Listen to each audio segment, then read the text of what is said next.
Hi friends, welcome to மண்வாசம் channel. இன்றைக்கி பார்த்தீங்கன்னா முருங்கைக்கீரை பொடி தாங்க செய்ய போகிறோம். இப்போ அதுக்கு நான் முருங்கைக்கீரை எடுத்துன்னு வந்துட்டு நல்லா அதில் இருக்கிற அந்த அழுக்கெல்லாம் அலசி எடுத்துன்னு வந்துட்டேன். இப்போ இந்த தழையை மட்டும் பிச்சு எடுத்துக்கலாங்க. இப்போ முருங்கைக்கீரைலாம் எடுத்தாச்சுங்க. இந்த குச்சியை வேஸ்ட் ஆக்கிடாதீங்க. இந்த முருங்கை குச்சியை நல்லா சூப் வச்சு குடிக்கலாங்க. நம்ம வீடியோவை போட்டிருக்கோம், முருங்கைக்கீரை குச்சியை வச்சு எப்படி சூப் செய்கிறதுன்ட்டு. அவ்வளோ ஹீமோக்ளோபின் இதில் இன்க்ரீஸ் ஆகுங்க. இதை வேஸ்ட் ஆக்காமல் நீங்கள் சூப் வச்சு குடிங்க. இப்போ முருங்கைக்கீரையை பார்த்திங்கன்னா அந்த குச்சிலேருந்து எடுத்தாச்சுங்க. இப்போ சிலவங்க பார்த்திங்கன்னா வெயிலில் காய வச்சுட்டு எடுத்துக்குவாங்க. நான் வெயிலில் காய வைக்கல. இப்போ டேரெக்டாக நான் வானலில் போட்டு நான் இதை வதக்கி எடுக்க போகிறேங்க. இப்போ நான் ஆல்ரெடி இரும்பு வானல் வச்சுருக்குறேங்க. அதில் கொஞ்சம் கொஞ்சமாக நம்ம இலையை போட்டுட்டு அது நல்லா அதனுடைய ஈரப்பதம் எல்லாம் போயிட்டு வறுபடுற வரைக்கும் நம்ம வதக்கி எடுத்துக்கலாங்க. நல்லா மிதமான தீயில் நீங்கள் இது மாதிரி வச்சிங்கன்னா நல்லா உங்களுக்கு அந்த கலர் மாறாமல் பொரிஞ்சு வரும். மாதிரி உதிரியாக ஆக்கி விடுங்க. அவ்வளோதாங்க. நல்லா இந்த அளவுக்கு வாதக்கணத்தை எடுத்துக்கலாங்க. இங்கே எடுக்கும்போதே தெரியுது பாருங்கள், இந்த பவுடர் ஆகுது. இப்போ இந்த வானல்லே இப்போ எண்ணெய்லாம் எதுவும் சேர்க்காமல் 2 டேபிள் ஸ்பூன் அளவுக்கு உளுத்தம் பருப்பு, 2 டேபிள் ஸ்பூன் கடலைப்பருப்பு, 2 டேபிள் ஸ்பூன் அளவுக்கு துவரம் பருப்புங்க. இதையும் சேர்த்துட்டு நல்லா வறுத்துக்கலாம். அவ்வளோதாங்க. இந்த அளவுக்கு வறுப்பட்டதும் நம்ம எடுத்துடலாம். நம்ம முன்னாடியே வச்சுருக்கிற அந்த கீரை கூட சேர்த்துக்கலாங்க. அதே வானலில் கொஞ்சமாக எண்ணெய் சேர்த்துக்கலாங்க. ரொம்ப எண்ணெய் சேர்க்காதீங்க. அதாவது 1 டீஸ்பூன் அளவுக்கு சேர்த்தா போதும். அதில் பார்த்திங்கன்னா நல்லா ஒரு 20லேருந்து 25 பல் பூண்டு சேர்த்துக்கலாங்க. கொஞ்சம் அந்த பூண்டோடைய நிறம் மாறட்டும். நான் கொஞ்சம் தோலோடையும் சேர்த்துருக்குறேங்க.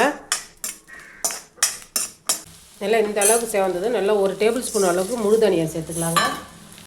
அது கூடவே ஒரு 10லேருந்து ஒரு 12 காஞ்ச மிளகாய் சேர்த்துக்கலாம்.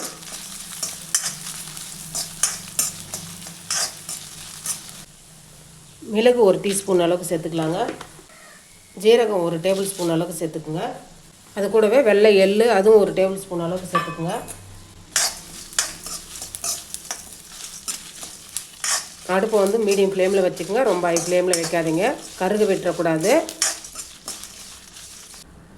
அது கூட ஒரு கைப்பிடி அளவுக்கு கருவேப்பிலை சேர்த்துக்குங்க.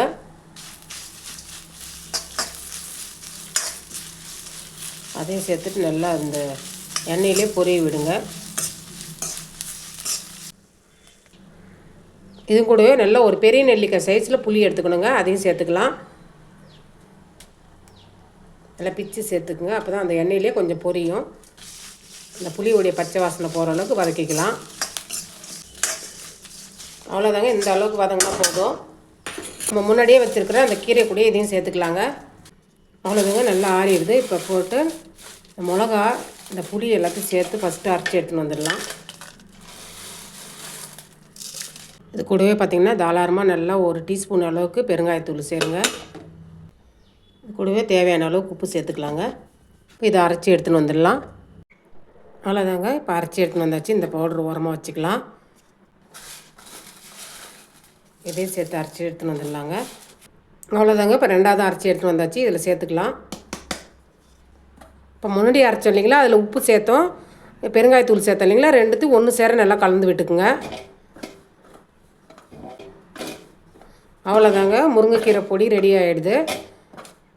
நீங்கள் 1 மாதம் இல்லை, 2 மாதம் இல்லை, 3 மாதம் கூட நீங்கள் வச்சு யூஸ் பண்ணிக்கலாங்க.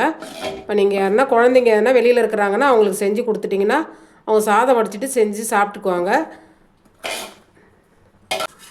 சுட சுட சாதத்து கூட கொஞ்சமாக சேர்த்துட்டு